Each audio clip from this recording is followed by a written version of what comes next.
Esse mês de julho, né, temos a campanha do Julho Verde, o mês de conscientização e combate ao câncer de cabeça e pescoço, e faz parte da nossa profissão conscientizar as pessoas justamente sobre essas doenças e sobre esse mês, já que nesse mês é o mês que muitas pessoas acabam descobrindo essas doenças e vão atrás, né? E esse vídeo é justamente para você que quer entender um pouco mais sobre isso, né? O câncer de cabeça e pescoço, o que é essa doença, né? Se a gente somar todos os cânceres dessa região, câncer de boca, garganta, laringe, no homem vai ser o segundo câncer mais comum. Nas mulheres, o de tireoide já é o terceiro mais comum, está chegando o segundo mais comum, cada vez mais diagnosticado. Então são doenças muito prevalentes e muito desconhecidas. Se pegar a minha especialidade, cirurgião de cabeça e pescoço, tem médico hoje em dia se formando, nem sabe o que é o cirurgião de cabeça e pescoço, muito menos o que é o câncer de cabeça e pescoço. O médico que não sabe o que é. Imagine o paciente que tem o sintoma, vai atrás de ajuda, o médico não pede os exames,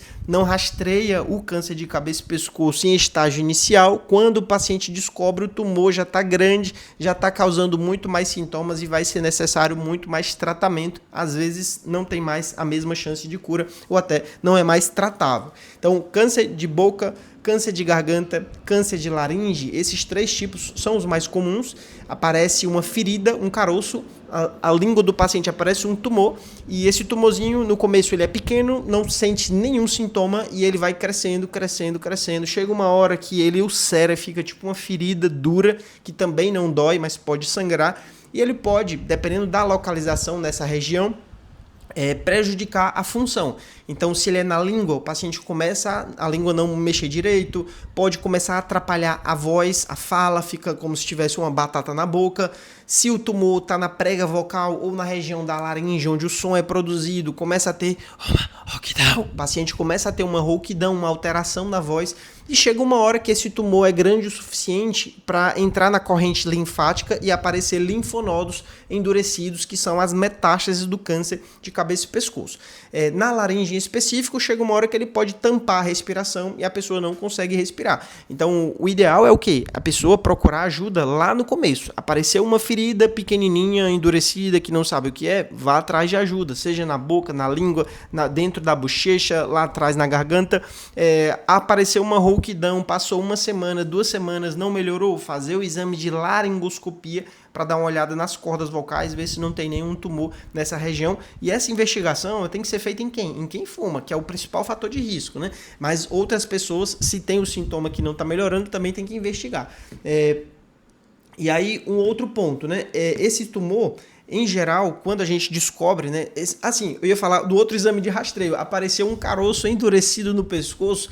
O exame é o exame de ultrassom. Então, caroços nessa região aqui, na frente da orelha, podem ser tumores da parótida, que é a glândula salivar. Aqui nessa região embaixo pode ser tanto algo da glândula salivar submandibular, como linfonodos, né? E aqui mais abaixo também. A glândula tireoide fica aqui nessa região e também pode ser acometida por um câncer, pode aparecer um caroço endurecido aqui, que o câncer de tireoide ele tende a se espalhar para os linfonodos da região lateral do pescoço, e o primeiro sintoma pode ser um caroço endurecido na região lateral do pescoço. Quando tem caroço endurecido, o exame é o exame de ultrassom, que a gente consegue encontrar realmente esse caroço e entender o motivo, sabendo que nem todo caroço, inclusive a maioria dos caroços que aparecem, eles são benignos, pode ser outra coisa que não precisa de tratamento nenhum, mas se houver características suspeitas de câncer, e aí vindo para o próximo passo, né, quando a gente tem qualquer lesão suspeita de câncer de cabeça e pescoço, o próximo passo muitas vezes é uma biópsia, é pegar um pedacinho daquele tumor para confirmar o diagnóstico, para a gente avançar no tratamento. Em geral, essa biópsia já é feita pelo cirurgião de cabeça e pescoço, né? Nessa hora, alguém suspeitou e o paciente foi encaminhado para o cirurgião de cabeça e pescoço. Esse encaminhamento, às vezes, ele pode demorar simplesmente porque o médico não sabe que existe o cirurgião de cabeça e pescoço e que é ele que trata, né? Eu já fui professor de uma universidade particular aqui de Fortaleza, que lá não tem a disciplina de cirurgia de cabeça e pescoço. Pelo menos tinha uma única aula em todo o curso, que era uma aula de tumores da cabeça e pescoço, que era eu que dava, e nessa aula eu aproveitava ao máximo para falar sobre tudo isso daqui, mostrava dezenas de casos que eu já atendi e tratei, justamente para que esses alunos, no dia que eles virem um caso real, eles saibam o que fazer, né? Mas quantas universidades aí, quantas faculdades de medicina não tem essa aula? Então, o médico pode não saber. E aí, parando aqui a informação, peço para que você compartilhe esse vídeo, mande em grupos de família, para que saibam que no Julho Verde é um mês, né? Um mês que a gente debate esse tema, esse assunto na sociedade, né? As pessoas precisam saber que existe o câncer de cabeça e pescoço, quais são os sintomas, rouquidão, ferida que não melhora, caroço endurecido, lesão de pele, né? O câncer de pele também é comum nessa região, né? Mais de 80% dos casos de câncer de pele são na região da face e do pescoço por conta do sol que a gente pega na vida. Então, precisa conhecer esses tipos de tumores, quais são os sintomas e o que fazer. Seja fazer o exame de ultrassom, exame de laringoscopia, biopsiar, para partir para o tratamento. Falando um pouco agora sobre o câncer de cabeça e pescoço avançado, que é justamente o motivo da gente fazer essa campanha, é para que os pacientes não cheguem em estágio avançado. Quando chega em estágio avançado, um câncer de laringe, por exemplo, o paciente perde a voz. E muitas vezes a cirurgia remove a laringe, fica com a traqueostomia definitiva.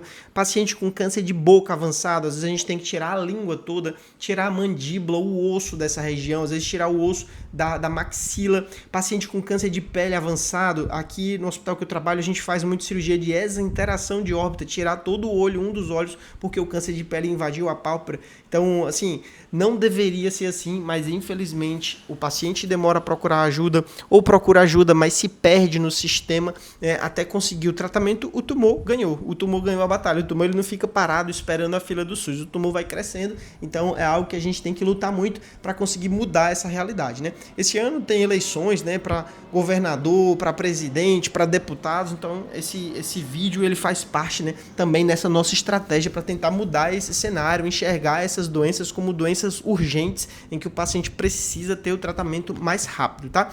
Peço para que você comente aqui se você já teve ou conhece alguém que teve, conta aqui o relato nesse vídeo, muitas pessoas vão cair aqui, então é interessante saber como foi essa trajetória com essa doença. E novamente, curta esse vídeo, se inscreva aqui no canal, muitas informações sobre câncer de cabeça e pescoço, e nesse mês em especial eu preciso da sua ajuda para divulgar esse vídeo aqui, né, para que as pessoas vão atrás, não fiquem esperando o problema piorar, em que o tratamento vai ser mais difícil. Até o próximo, valeu!